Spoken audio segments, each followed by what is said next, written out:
গাড়িটা দাঁড়া করাইছে আর তোমাকে দাঁড়া করাইছে, আমি এই জায়গাতে গোসল করাই নিয়ে যাবো। আমার ভূতের উপরে যার কোনো বিপদ আল্লাহ যে না দেয়। দোয়া করবেন আপনারা সবাই দোয়া করে বিপদ না আসে, আল্লাহ যে বিপদের থেকে মুক্তি করে, আল্লাহ যে ওরে ভালো রাখে। জানি না এটা আপনারা কিভাবে দেখবেন আমি জানি না, তারপরে এটা আপনারা একটু এই সোনার পানিটা গোসল করামু আর দুধ দিয়ে গোসল করামু। যাই হোক, এটা আপনারা আবার নেগেটিভলি নিয়ে নিন।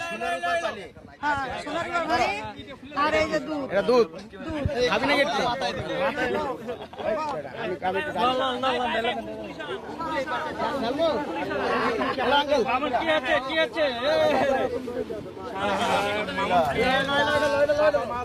গোসল করে দিচ্ছে বাড়ি, যেটাতে জেলখানা থেকে মনে হয় একটা পাপ মোচন করলো।